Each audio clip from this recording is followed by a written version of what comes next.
Hey guys, I'm back for part 3 of the Sonic Forces New Game Plus tutorial.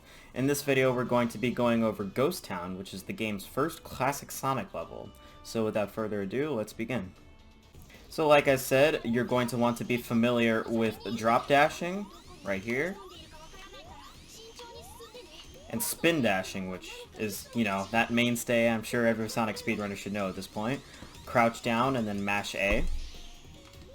There's different speeds for it. If you just do it once, or if you do it twice, or if you do it 3 times, which is the maximum, that's how you get the max speed with the spin dash. And then the drop dash, you can never increase its speed. It's a set speed that happens when you jump, and then you hold the jump button again, and that's how you do a drop dash. Either way, the first thing you'll want to take in mind for this stage is at the beginning, you'll want to be doing jumps over these loops or these slants right here, these inclines. The reason for this is because for some really annoying reason, Sonic Team thought it would be a good idea to spam classic Sonic stages with these invisible springs. See, it just kind of comes out of nowhere, and they are incredibly annoying. You'll want to be jumping over them, because if you just go through it normally like this, well, you'll obviously be hitting the springs. You want to avoid that by doing jumps over these inclines. Simplify it just something like that, except you'll be doing it while you're already in a drop dash. So it's something more like that. You want to avoid these invisible springs at all costs. So this is the first part of the stage you want to be practicing a lot, just jumping over these invisible springs. This is something that even I mess up from time to time. Like, if I were to just, I don't jump right away, or I don't jump fast enough, that can happen. Or the alternative is I do get the jump, but as you just saw right there, I went way too high into the air, and I wasted about as much time as you would by touching the invisible spring. Those are fine line, and you basically just need to time it correctly. You need to time the jump correctly, so you can jump over the spring, and then land somewhere around here, so you can keep it going. And then finally, you would want to jump somewhere on the bottom of this incline and land right around here. Because if you just spin dash up this normally, you end up all the way up here, and yeah, that is not what you're supposed to be doing. So that's the main idea for this first section. Basically, you want to be chaining together drop dashing and jumping so you can get across the gaps as well as the invisible springs. So let's give it a shot right here. Jump, jump, drop dash, jump, drop dash. That was okay. I went a little too high after some of those jumps, but all of those were better than hitting the invisible springs. That's what you want to do for the first section of Ghost Town. And there's one last jump here. I'm going to slow down for that, actually. Alright, it's the same, it's literally the same exact thing. There is an invisible spring here, so coming as a surprise to nobody who might have played Sonic Lost World, there's an invisible spring there. And this time, the goal's a little further away. You want to make it all the way over to this platform right here. If you do the jump correctly, Classic Sonic should be standing around where I am right now. So let's give it a shot. So there I jumped way too late and I hit the spring. And there, that was pretty good. That's exactly what you want to happen. You want to land around here, and then as soon as you do, you want to do a spin dash and then jump over the set of spikes that come next here. Right there, see I just jumped over those. And then you want to continue that by spin dashing into that, making a jump over to this platform right here. And then you want to get into the middle here. You see how Sonic is standing right above that line on the concrete? You want to do a spin dash to the next set, right here, or the next platform I mean, so like right into this area where this broken fence is. And then you can either do a drop dash, or you can do a spin dash to continue. Either way really works. And then something, before I go through that, something you want to keep in mind is, actually, I'm going to slow down here to show you. Alright, so you see these two dash panels right here? You want to make sure you touch these when you're already in your ball form and you're going at a decent speed. If you're not going fast enough, then that slow speed that you have will carry into the next scripted sequence, which will lose you a ton of time, at least a good 6 to 8 seconds depending on what your current speed is when you touch these. So when you touch these, you want to be going fast already. I'm just gonna get back up here. That's harder than it looks. Anyway, let's try that one more time.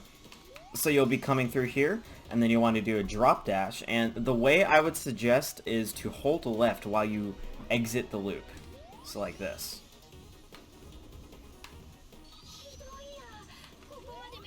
Okay, so that, I did it a little too late and I lost all of my speed. Remember, I drop dash here, and then I go into the loop, and then you see that I'm already at max speed as I'm going through it. That's what you want to happen. So for this next section, you're going to land right here. Now when you land here, don't move a muscle. Just stay right here, and then what you want to do is charge up your spin dash a single time, and then do a spin dash jump to the next platform. Like that. You should land around here where this broken rock is. And then you want to just walk forward and then jump onto this next platform. No drop dash, no spin dash jump. Well, you can spin dash jump, I think. Oh, yeah, you can.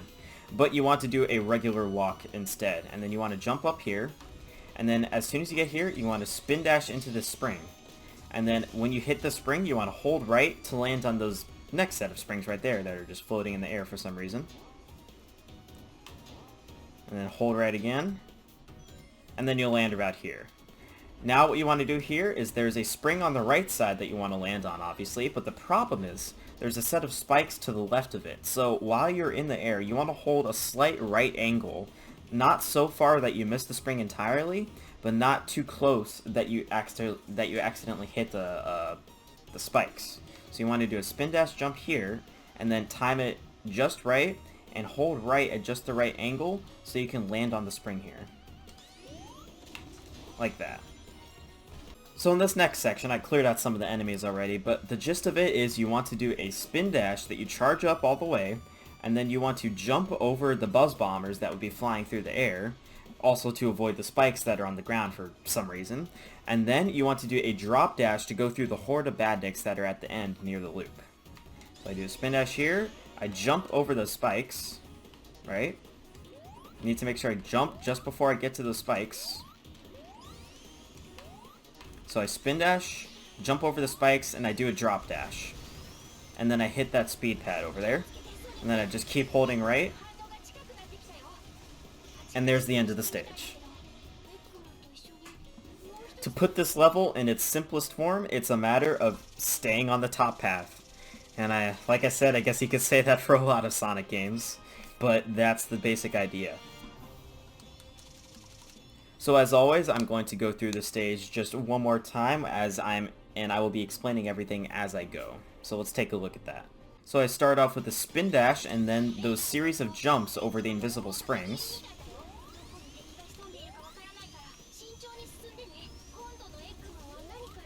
Spin dash into there, spin dash here, just to the right. I jump over to this platform, hit that spring, but that's okay. I spin dash here, I drop dash, I hold left, I get max speed as I go into the scripted loop, I do a spin dash jump when I land here, jump over here, hold down to go into spin dash, and then I hold right when I'm on the springs, I do a spin dash jump onto the next spring, I do a drop dash over the spikes, and then another drop dash into the badniks, and then I just hold right until I get to the goal. And there we go. That's Ghost Town. That's the first classic Sonic level, and out of all the classic Sonic levels, I would say Ghost Town is probably the second easiest. I'm getting ahead of myself here, but I would say that a 44 is a good time. I would be okay with that in a run. My threshold for a bad Ghost Town, or what I would consider a bad Ghost Town, would be like a 4650 or higher, so I would be okay with this. But that's Ghost Town in essence. I would say the things that you want to practice are mainly the drop dash and jump combos over the invisible springs at the beginning of the stage, because those are the most frustrating part of the stage for me, and those still trip me up even to this day. There are plenty of runs I do where they're going fine up until Ghost Town, and then I just can't get it with those invisible springs. I just keep hitting them, and it can get really frustrating. So make sure you practice the jumps over those. But as always, if you have any questions or comments, or you want even more clarification on something, then please let me know in the comments. But otherwise, I will see you guys in the next video for Prison Hall.